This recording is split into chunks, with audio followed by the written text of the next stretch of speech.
चलिए इसी खबर पर अधिक बारीकी से बातचीत के लिए एवन टीवी के चैनल हेड अनिल लोढ़ा जी इस वक्त हमारे साथ फोन लाइन पर जुड़े हुए हैं। अनिल जी, 7वां दिन आज लगातार पूरा विश्व देख रहा है तबाही का मंजर और यूक्रेन लगातार जिस परिस्थिति से जूझ रहा है, आज का दिन काफी ज्यादा महत्वपूर्ण बताया जा रहा है। कहा जा रहा है कि कीव पर आज एक बड़ा हमला हो सकता है। किस तरीके से देखते हैं आप फिलहाल इन 7 दिनों को? सर, सबसे पहली बात तो हम अपने दर्शकों को ये बताना चाहते हैं जी, दो महत्वपूर्ण डेवलपमेंट है। एक तो रूस और यूक्रेन के बीच आज दूसरे दौर की बातचीत होगी। जी जी। रूस की कोशिश है कि इस बातचीत के शुरू होने से पहले वो कीव पर निर्णायक हमला बोल दे, ताकि बातचीत की मेज पर यूक्रेन को सरेंडर करा सके। जी। लेकिन ये स्पीच अमेरिकी राष्ट्रपति जो बाइडेन ने जो स्पीच दी है उसमें उन्होंने स्पष्ट कर दिया है कि वो अपनी सेना तो नहीं उतारेंगे, लेकिन यूक्रेन के साथ बने रहेंगे और उसको $100 करोड़ की मदद करेंगे।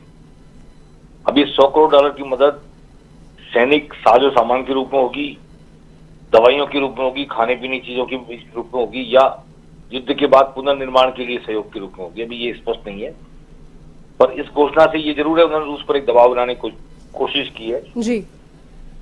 हालांकि अमेरिकी राष्ट्रपति का फैसला सेना नहीं भेजने का मैं इसे वाइज फैसला मानता हूं, क्योंकि अमेरिकी का के सेना भेजने से या नाटो देशों के कूद पड़ने से जी पूरी दुनिया विश्व युद्ध की आग में झोंक दी जाएगी। फिर विश्व युद्ध को होने से कोई नहीं रोक सकता। इसलिए ये संयम कि कोई पागल के साथ पागल नहीं हो जाता है, संयम रखना चाहिए जो रख रहे हैं वो जी पश्चिमी देश। दूसरी इंपॉर्टेंट बात यह कि सारे पश्चिमी देशों में लोकतंत्र है और वहां तानाशाह नहीं है राष्ट्रपति, वो जनता के प्रति जवाबदेह है।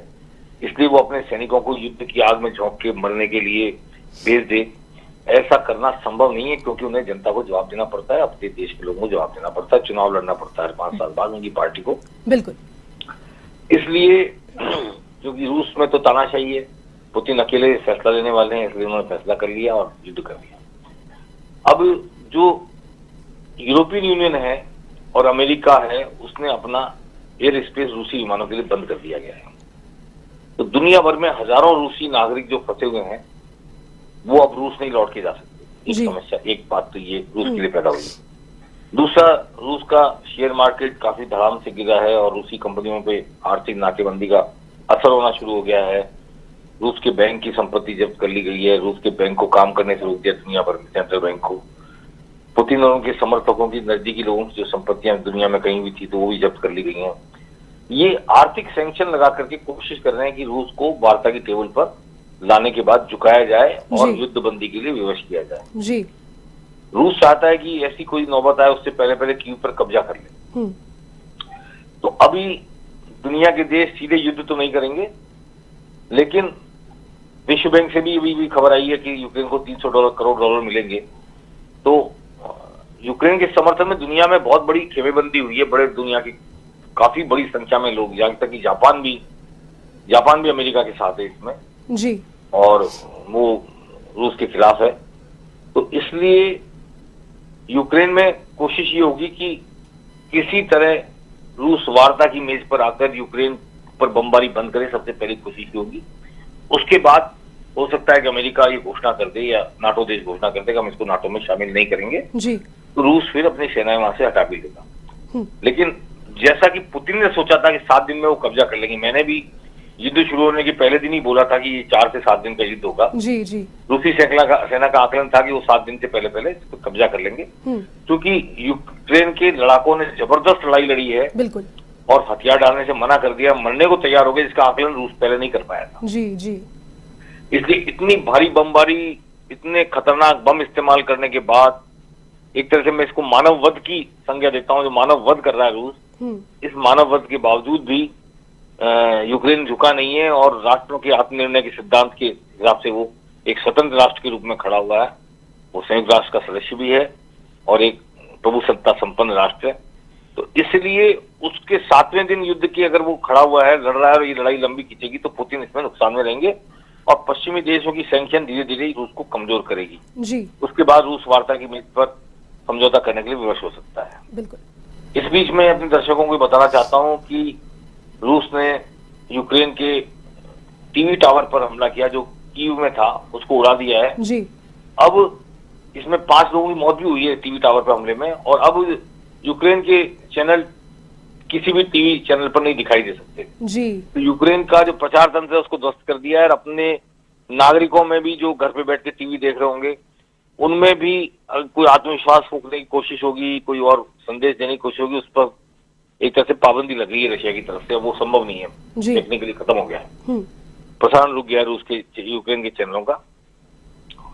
और इस तरह का बड़ा हमला अब हो सकता है कि वार्ता की मेज पर जाने से पहले पहले रूस एक बार और करे, ताकि ज्यादा बड़े दबाव के साथ वार्ता की मेज पर बैठे। जी सर, इसके अलावा युद्ध में लगातार 7वां दिन है आज। यूक्रेन लगातार अकेले लड़ रहा है। इसी बीच अमेरिका ने जिस तरीके से आर्थिक सहायता का ऐलान किया है, जर्मनी भी आगे आई है एक फ्रंट पर। उन्होंने अब रॉकेट लॉन्चर देने का ऐलान किया है। एक तरीके से मजबूती, जो एक ऑब्वियस इस पूरे युद्ध का निर्णय हो सकता था, क्या सभी देशों के दखल के बाद में आपको कुछ बदलता हुआ नजर आ रहा है सर?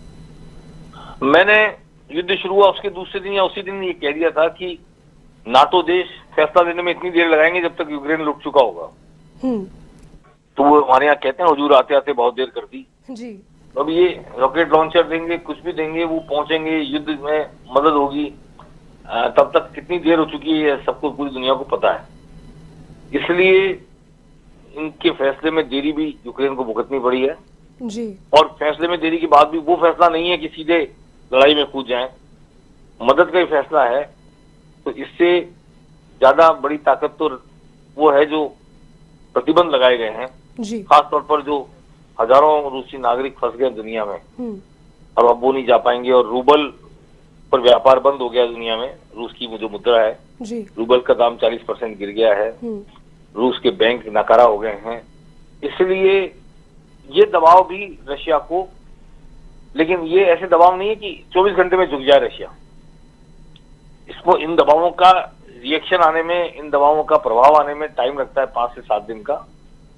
और इसका आकलन करके भी आदमी एक बार नकारता है क्योंकि उसने युद्ध शुरू किया है जी। इसलिए एक बार कोशिश करेगा कि वो आज निर्णायक हमला करके कीव पे एक बार कोशिश करेगा कि यूक्रेन को झुका सके, उनके राष्ट्रपति को झुका सके। और वो नहीं झुके, उससे बाद वार्ता की मेज पर वो क्या रुख अख्तियार करता है, क्योंकि रूस भी बहुत लंबे समय तक युद्ध नहीं कर पाएगा जी। ज्यादा लंबा खींचने पर दुनिया के देश एक होकर के उसको आइसोलेट करके नुकसान पहुंचाएंगे। उस नुकसान को वो 2-4 दिन झेल सकता है, इससे ज्यादा नहीं झेल सकता। जी सर, इसके अलावा कल एक दुखद खबर भी सामने आई। भारत के लिए लगातार वतन वापसी की उम्मीद वहां पर लगाकर विद्यार्थी बैठे हैं। फ्लाइट्स लगातार भेजी जा रही है और पहुंच भी रही है, लेकिन इसी बीच कर्नाटक के एक छात्र की मौत हुई वहां पर, जो हिंसा हुई उसके अंदर। अब वहां पर जो छात्र मौजूद है और जो परिजन यहाँ मौजूद है, कहीं ना कहीं जो अपने बच्चों को पढ़ाई के लिए, उच्च शिक्षा के लिए भेजते हैं, वो एक तरीके से एक बीच मझार में, एक अधर में लटक गए हैं। समझ नहीं आ रहा है किस तरीके से रिएक्ट करें। प्रधानमंत्री नरेंद्र मोदी भी एक हाई लेवल मीटिंग करने वाले हैं। हमें 15 दिन से पता लग रहा था कि रूस और यूक्रेन में युद्ध हो रहा है। युद्ध शुरू होने के 15 दिन पहले से जी।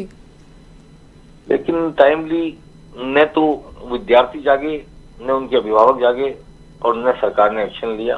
युद्ध शुरू होने के बाद एक्शन लेने में हमने भी थोड़ी देर की। हालांकि जिस तरह उनको बच्चों को लाया जा रहा है और दूसरे भारतीय नागरिकों को लाया जा रहा है, उस एक्शन मोड पर है सरकार। केंद्र सरकार की भी कोई कमी नहीं है अब इस वक्त, अब कमी नहीं है, और वो पूरी ताकत से ला रहे हैं। लेकिन सबसे समस्या ये है कि जो बम गिरता है वो ये नहीं दिखता कि कौन भारतीय है और कौन यूक्रेनी है जी। बम के लिए सब लोग वैसे ही हैं जैसे जैसे जैसे उनकी अपने निर्जीव मकान है, पुल हैं, सड़कें हैं, खेत हैं, वैसे ही आदमी है। बम के लिए जीव निर्जीव में, सजीव में कोई फर्क नहीं है। भारतीय नागरिक में, भारतीय बच्चे में और यूक्रेनी में कोई फर्क नहीं, बम तो बम है जी। अब छुप कर भी कब तक बैठेंगे, बंकर के नीचे बाहर आना पड़ेगा, उनको वहां से निकालना। ये तो बहुत भारी युद्ध हो रहा है। इसके बीच इतने सारे बच्चे पहुंच गए पोलैंड में, रोमानिया में। ये बड़ी सफलता है, या ईश्वर हम पर मेहरबान है कि हमारे बच्चे इस तरह निकल के पहुंच पा रहे हैं। लेकिन सेफ पैसेज वहां पर होते हुए भी कोई सेफ पैसेज ऐसा नहीं है कि हम बिल्कुल निश्चिंत हो जाएं कि यहाँ से निकल जाएंगे तो निकल जाएंगे जी। और वहां तक बच्चों तक पहुंचना भी इतना आसान नहीं है। पर चूंकि 4 मंत्री लगाए हैं केंद्रीय प्रधानमंत्री जी ने, वो सब एक्शन मोड में होंगे। जनरल वीके सिंह भी हैं जो सेनाध्यक्ष रहे हैं भारत के जी। तो वो उम्मीद करनी चाहिए कि बहुत कठिन होते हुए भी इस कार्य को भारतीय सेना, वायुसेना जल्दी अंजाम देगी, सब लोगों को निकाल देगी। ये कैजुअलिटी, ये दुखद है, लेकिन अब बच्चा बाहर निकला था बंकर से खाने पीने का सामान लेने, और तो बम ने उड़ा दिया। इसमें कोई कुछ नहीं कर सकता।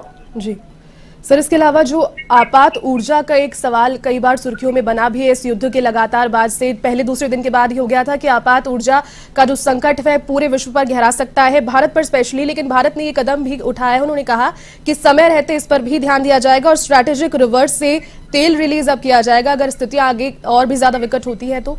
इस निर्णय को आप किस तरीके से देखते हैं? देखो, भारत को तो कई तरह की मजबूरियों का सामना करना पड़ रहा है जी। भारत रूस के साथ अपनी मित्रता को बलि नहीं चढ़ा सकता, किसी भी कीमत पर बलि नहीं चढ़ा सकता। इसलिए भारत को मौन रहना, यूएन में बहिष्कार करना ही श्रेयस्कर लग रहा है। अपने बच्चे भी निकालने, अपने नागरिक भी निकालने। रूस, क्योंकि चीन और पाकिस्तान हमारे सर पे खड़े, इसलिए रूस को हम अपना दुश्मन नहीं बना सकते। जी जी। इसलिए वो रूस आक्रामक है, आक्रांता है, पर हम उसको आक्रमणकारी नहीं कह सकते। हमारी विदेश नीति की मजबूरी है। और यूक्रेन का जहां तक सवाल है, देखिए, जितना गैस और जितना ऑयल और जितना यूरेनियम यूक्रेन के पास है, वो भी यूक्रेन की बहुत बड़ी संपदा है और उससे दुनिया प्रभावित होती है। भारत को भी इस बात का, गैस के पैसे, कच्चे तेल के पैसे बढ़ेंगे, इससे भारत में महंगाई बढ़ेगी। और गैस सिलेंडर तो कमर्शियल कल महंगे हो ही गए, लेकिन और भी महंगाई बढ़ेगी आने वाले दिनों में। अगर युद्ध जारी रहा तो भारत के बाजार में मुद्रास्फीति दर काफी बढ़ जाएगी और हमको, हमारी आम जनता को भी इसको फेस करना पड़ सकता है। सर, मेरा एक और अंतिम सवाल रहेगा इस पर आपसे। यूक्रेन के राष्ट्रपति जेलेंस्की के जिस तरीके से इन दिनों तेवर हमने सभी ने देखे, एक बहुत ऑब्वियस चीज को उन्होंने 7 दिन तक यहाँ पर लड़ाई लड़ी है, एक अलग ही पर्सनालिटी सामने आ रही है और तुलनाओं का दौर शुरू हो चुका है। लोग कभी सम्राट अशोक से उनकी तुलना कर रहे हैं और बड़ी बड़ी तुलनाएं यहाँ की जा रही है। कितना सटीक मानते हैं सर इसे आप? देखिए, दुनिया के इतिहास में बड़े बड़े योद्धा हुए हैं जी, और आत्मसम्मान की लड़ाई हमारे राणा प्रताप ने लड़ी। बिल्कुल। ऐसे आत्मसम्मान की लड़ाई भी कई देशों के नायकों ने लड़ी है। और जेलेंस्की जो लड़ रहे हैं लड़ाई, उन्होंने आत्मसमर्पण से इनकार कर दिया और अमेरिका ने 3 हवाई जहाज भेजे थे उनको निकालने के लिए। उसमें 2 हवा में ईंधन भरने वाले थे, एक उस हवाई जहाज को ईंधन भर के देते और एक हवाई जहाज निकालने के लिए। जेलेंस्की ने मना कर दिया, वो कीव छोड़कर बाहर नहीं जाएंगे, यहीं रहेंगे, यहीं जिएंगे, यहीं मरेंगे जी। उनके इस कदम से यूक्रेन के नागरिकों में बहुत हौसला आया है, सेना में हौसला आया, और ये लड़ाई इसीलिए लंबी चल पा रही है कि नायक घर छोड़कर नहीं भागा। तो जेलेंस्की का जो व्यक्तित्व है, देखिए, एक आदमी बहुत अच्छा राष्ट्र को चलाने वाला हो सकता है, राजा हो सकता है, बिल्कुल, राष्ट्र नायक हो सकता है, लेकिन उसकी असली परीक्षा संकट की घड़ी में होती है। हाँ जी। उसके साहस की परीक्षा, उसकी धैर्य की परीक्षा, उसकी दूरदर्शिता की परीक्षा, उसकी योग्यता की परीक्षा, रणनीति कारक होने की परीक्षा संकट के समय होती है। इस संकट के समय ये जेलेंस्की ये परीक्षा दे रहे हैं और इस परीक्षा में दुनिया की नजर में तो वो पास है। बिल्कुल जी। चलिए सर, बहुत शुक्रिया साथ जुड़ने के लिए और तमाम बातचीत के लिए। थे चैनल हेड अनिल सर, उन्होंने जिस तरीके से आपको जानकारी दी। 7वां दिन आज युद्ध का, लेकिन पूरे विश्व पर इस युद्ध का कहीं ना कहीं असर पड़ता हुआ